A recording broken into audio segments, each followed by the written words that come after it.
Hello everyone, my name is Baela Raza Jamil. I'm the CEO of Idara Talim Agahi, the Center for Education and Consciousness, and the founder of Asr Pakistan. Today we'll be talking about what are citizen-led assessments.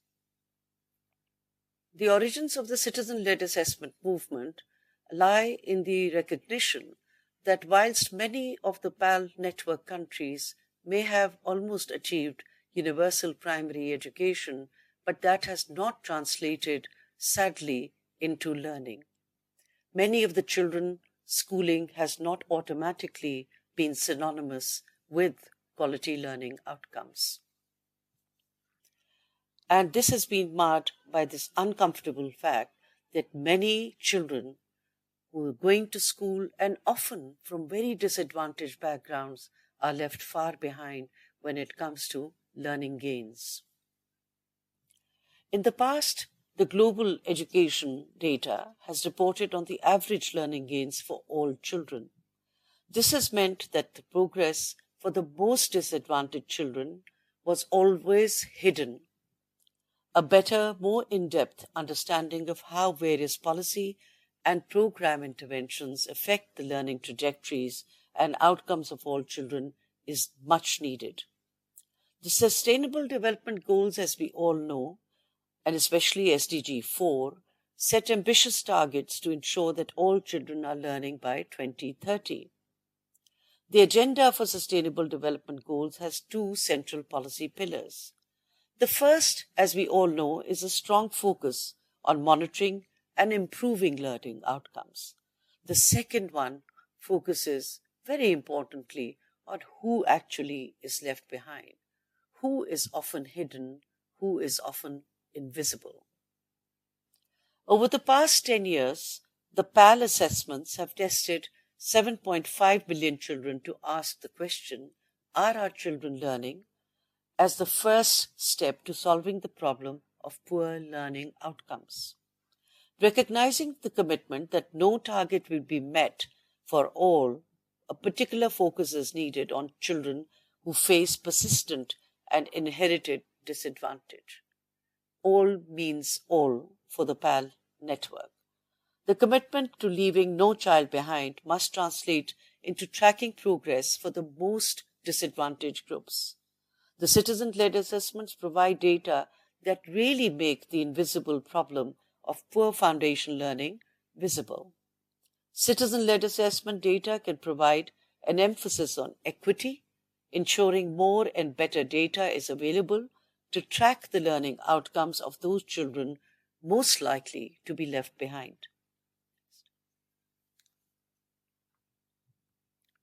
What are the key features of the citizen-led assessments? And what are citizen-led assessments? There are 5 key principles of the citizen-led assessments, and these have to be kept in mind as the distinguishing features of the citizen-led assessments. The first one is, we assess basic skills, including reading and simple arithmetic. If children cannot read, they cannot move ahead, either in the school system or in life. And this is very important. We see that the simplicity of the tool is what gives it its total depth to find out who is the one who's going to be left behind if they cannot master those basic foundational skills. Number 2, we assess children orally, one-on-one. Pen and paper assessments assume that a child can already read. We do not make that assumption in the CLAs. Number 3, we assess children in their homes, the best place to find a representative sample of all children, whether they are in school or not, or even in their home, or maybe even at risk of becoming invisible because parents or caregivers do not want their children to become visible, whether they are children with disabilities or transgenders or children at greatest risk. Number 4, we use local volunteers to assess children. We want to involve as many people as possible in understanding the problem and thinking of solutions. And when the volunteers are local, it makes them even more committed to finding solutions for the learning or the challenges of learning that become visible due to such surveys. Number 5, we communicate our findings regularly. Data does not speak for itself. We communicate our findings regularly to inform citizens and influence policy through very simple visual and actually data which is highly visual and easy to interpret and understand. The impact of citizen-led assessments, and this is very important as we are trying to understand what are citizen-led assessments. CLA history has been impressive in terms of numbers over the years. We have reached over 9.7 million children who have been assessed so far over the past 12 years. 700,000 volunteers have participated in 14 countries. We have carried out 52 assessments over 3 continents and in 30 languages. This is not an easy target to be achieved unless and until it was done through this notion of a network and multiple countries over 3 continents and in many of the 9 most high populous countries of the world. The role of citizens and citizen mobilization has its unique selling points. The citizens are often seen as accountability agents for both state and society. They are investigators collecting evidence from the ground. They are knowledge producers and indeed mobilizers of action, most importantly. They are open learners. They are also constantly innovating to influence policy and to become activists for change. They want to know what does not work and what more is needed. IT began Asar in Pakistan as an open call to partners in 2008 and 9. We invited partners who already had big outreach, such as the departments of education in public sector universities, in semi-government bodies, in non-government organizations. And the results since then have been shared annually with government, parliamentarians, civil society, and other key stakeholders, increasingly youth and the media. It has also been shared, most importantly, from the demand side with villages, households, youth, teacher unions, media, and other influencers at the local levels. The importance of household-based assessments is important to understand because most research as well as monitoring efforts in international education and development use schools as a sampling unit. Schools are samples because they are often the largest target of program interventions. Data collected at the school level allows for direct assessment of program impact on students' attendance and learning levels. This approach has implications for our understanding of equity and disadvantage. It assumes all children are equally likely to be captured in a study frame. Crucially, in contexts where large proportions of children are out of school or attending schools irregularly, school-based data suffers from selection bias, as those present in school on the day of the assessment will tend to be systematically better off than overall population of children. In such cases, household-based assessments, such as those of the PAL network countries, present a strong alternative to addressing challenges of equity and inclusion. Collecting data at scale and at the household level is very critical, but that evidence that we collect has to be disseminated for action, and that begins again with the notion of the demand side. The household is very important, where children's learning assessment is done to be able to create spaces for change conversations. That helps us to build relationships and trust.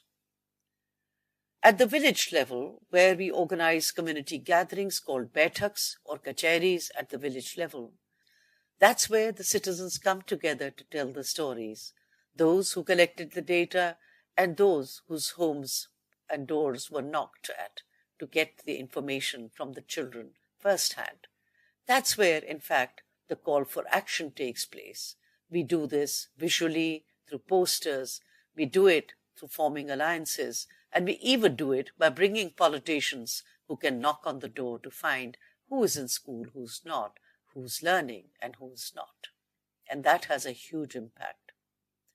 At the district level, the report launches and the thematic card dissemination is important because that's again a very important tier or the middle tier where we try to get the attention of the district administration, the district groups who are very critical, could be the teachers' associations, could be the politicians at the district level, but also other civil society groups, including youth groups and youth networks who are becoming bigger, especially where the youth bulge is also extremely visible in many countries, including Pakistan. Here, again, we try to hold even distinct gatherings with the teacher unions or the teacher associations. Again, we use as much as possible simple, easy to understand, visualized data because it leads to the kind of action or the calls to action that we want. At the provincial level, we have formal report launches, again with thematic cards dissemination, and also where we hold panel discussions with important stakeholders. These policy dialogues, including media trainings, meetings with universities, the departments of education, and also media, helps us to generate the kind of buzz that we want, the kind of action backed by evidence that we want, not just with these groups, but also civil society groups and alliances. There could be government department briefings based on the findings, including the standing committees on education of the members of the provincial assemblies. At the national level, this is always a very big dissemination, again inviting critical strategic stakeholders, including parliamentarians, government, experts, media voices, teachers, even lately, even children themselves and transgenders demanding for action when they look at the ASER data or the citizen-led data. These policy dialogues lead to calls for action as they have been done recently when especially new governments come into power. There have been also at the national level media trainings.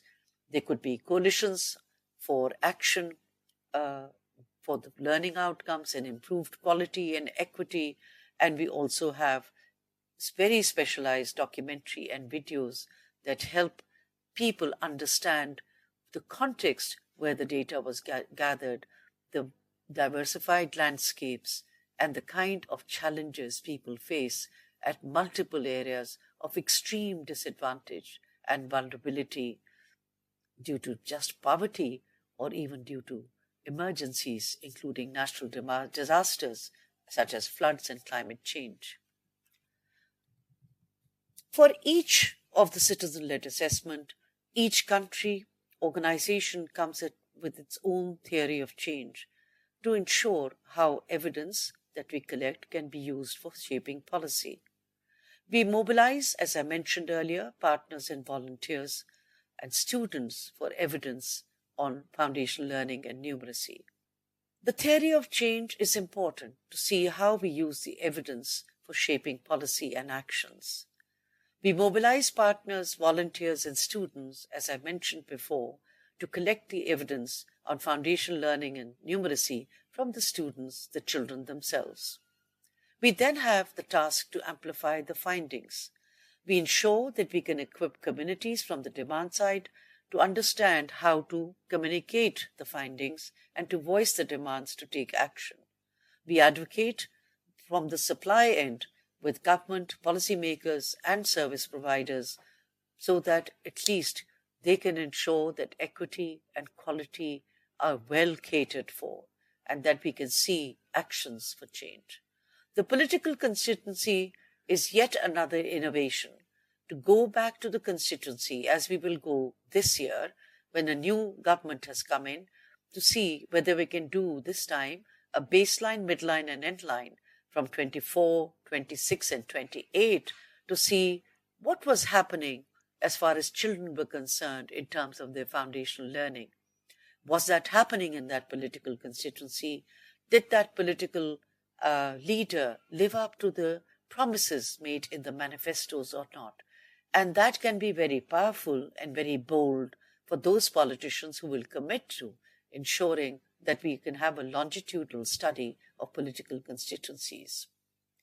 And all of this together leads to the pressure for the government to make its public commitment to accountability as it has promised in its fundamental constitutional rights for education and learning, and also actions for foundational learning as committed to in SDG 4 and SDG 4.1.1a, the lower primary foundational learning metric that we are all fighting for. We don't just stop at collecting data and dissemination. Many of the organizations of the PAL network are now working on learning solutions that can be adopted at scale. This could be the accelerated learning through the teaching at the right level. It could be the reading hour, other second chance programs, and also TAL in emergencies, which combines and looks at the spectrum of early childhood and lower primary education. We see when we track changes and trends over time, as in Asar, Pakistan, we've seen mercifully an enrollment increase from 2012 of 77% to 88% by 2023. We've seen also the closing of the gender gaps over the same time period. We saw a substantive learning gain in FLN of 13 to 15% from 2014 to 19. And of course, when COVID struck and floods came due to climate change, there has been a dip in learning. But the government can begin to see what the trends are visually and visibly. No one has been left behind. We've got data on disability now, data on transgenders as well, to see who gets furthest left behind.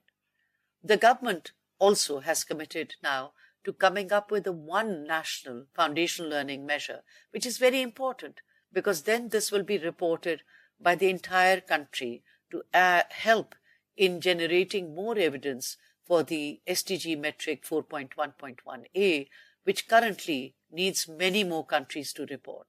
The government in Pakistan, for example, as a result of the Asar work and looking at trends, has now committed to making one national foundational learning measure that can be used by the entire country and be reported simply also as a result of the one foundational learning measure that everybody believes in and is committed to. The government has also created the Pakistan Foundation Learning Hub in 2023, convinced that they need a hub which can be used for crowdsourcing both the challenges of foundational learning as well as the results and the data and also the learning solutions. Pakistan is also a member of the TCG, which has to be mobilized for reporting for SDG 4.1.1a or the lower primary indicator. We at ITA are also busy, as are many other countries, in democratizing the tool for foundational learning and numeracy data. This is your do-it-yourself app of foundational learning and numeracy. This is how the citizens of the world, and especially citizens of the South, who are working for citizen-led assessments, are working on ensuring that no child is left behind. All means all. Some images on how citizens-led assessments in actions such as Asar Pakistan have the national launches. On the left side, you'll see the national launch on March 8, 2024. That was also a day for women's rights and gender equality. So we used that occasion to address not only the challenges of learning, but also the gender challenges that we have in Pakistan. Politicians, bureaucrats, civil society, coalition partners, children, and even you'll see transgenders were there. So that was a very impressive launch that we held. And kids, these children on the right, have committed to doing Asar or the CLAs in their school themselves. So they can see why the children and who are those children, even in school, who may not be learning. They may be coming to school, but they are not learning. And why is it so? So when you give the tool to the child herself, I'm sure we'll begin to see major actions and shifts where schooling is actually translated into learning. Thank you very much.